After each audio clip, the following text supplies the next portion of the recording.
आज बात करते हैं एक दिलचस्प विषय की, वर्ण और आश्रम धर्म। हाँ। हमारे पास जो स्रोत है वो प्राचीन भारतीय समाज की इन दो, आप कह सकते हैं, महत्वपूर्ण अवधारणाओं का एक अच्छा खासा खाका खींचता है। हाँ, बिल्कुल। स्रोत बताता है कि कैसे समाज को 4 वर्णों में बांटा गया था, मतलब ब्राह्मण, क्षत्रिय, वैश्य, शूद्र, और उनके क्या कर्तव्य निर्धारित थे।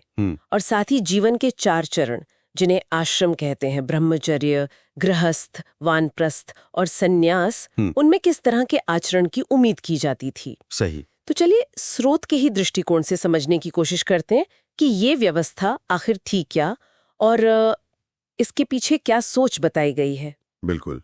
देखिए, स्रोत के मुताबिक हर वर्ण के लिए ना कुछ खास कर्तव्य थे और इसका उद्देश्य शायद समाज को व्यवस्थित रखना था।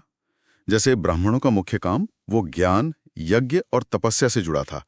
पढ़ना पढ़ाना, यज्ञ करना और करवाना। अच्छा। हाँ, और उनका धर्म दान देना, दया रखना और सबका हित सोचना, ये भी बताया गया है। ठीक है। और क्षत्रियों के बारे में? क्षत्रियों का धर्म था रक्षा करना, मतलब शस्त्रों के जरिए समाज की, पृथ्वी की रक्षा और पालन करना। स्रोत ये भी कहता है कि इसी से राजा जो हैं वो दुष्टों का दमन कर पाते थे और सज्जनों की रक्षा कर पाते थे। तो ये समाज के स्थायित्व के लिए एक तरह से जरूरी माना गया। जरूरी था। हाँ, दान, यज्ञ, स्वाध्याय ये उनके लिए भी महत्वपूर्ण थे। और फिर वैश्य? वैश्यों का काम अर्थव्यवस्था से जुड़ा हुआ बताया गया है, जैसे पशुपालन, व्यापार, खेती करना। और हाँ, वेद पढ़ना, यज्ञ और दान, ये सब उनके लिए भी उचित बताया गया है। अच्छा। और फिर शूद्र वर्ण? शूद्रों के लिए स्रोत में जो मुख्य कार्य बताया गया है वो है अन्य 3 वर्णों की सेवा करना, जिन्हें द्विज भी कहा जाता है। पर साथ ही ये भी है कि वे शिल्प के काम से या फिर खरीद बिक्री से भी अपना निर्वाह कर सकते थे। तो मतलब स्रोत एक तरह से हर वर्ण को समाज चलाने में एक खास भूमिका देता है। हाँ, बिल्कुल। लेकिन क्या कुछ ऐसी चीजें भी थीं जो मतलब सबके लिए थी, समान रूप से महत्वपूर्ण? हाँ, ये एक जरूरी बात है।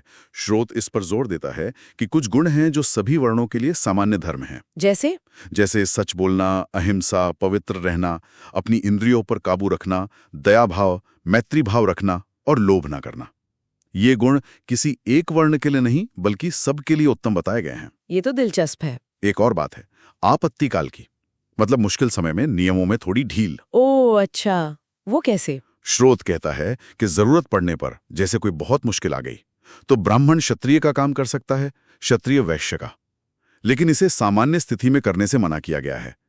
उसे कर्म संकर कहा गया है, यानी कर्मों का गलत मिश्रण नहीं होना चाहिए। समझ गए। अच्छा, ये तो हुई समाज की बात, वर्ण व्यवस्था की।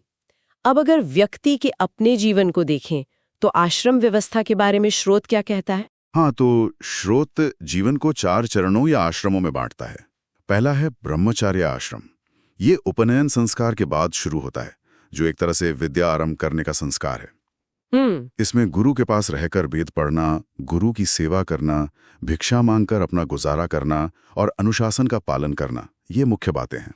और जब शिक्षा पूरी हो जाती है तब आता है गृहस्थ आश्रम।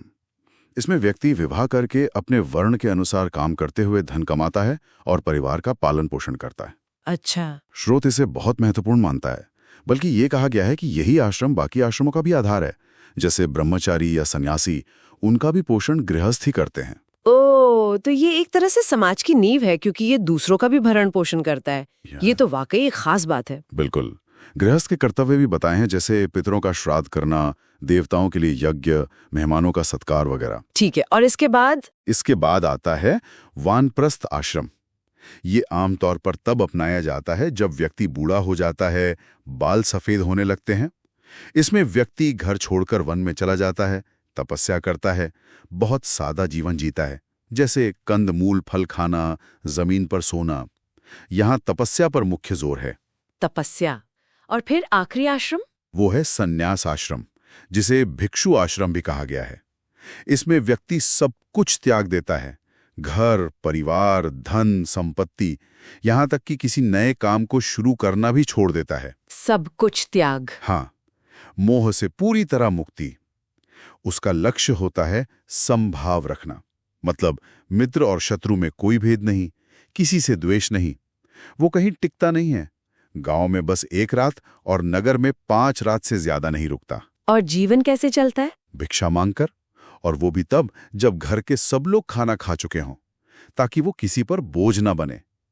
काम, क्रोध, लोभ, मोह इन सब से परे एकदम ममता रहित होकर विचरण करना। तो हमने देखा कि ये स्रोत वर्ण और आश्रम के जरिए जीवन जीने का, आप कह सकती हैं, एक पूरा नक्शा पेश करता है।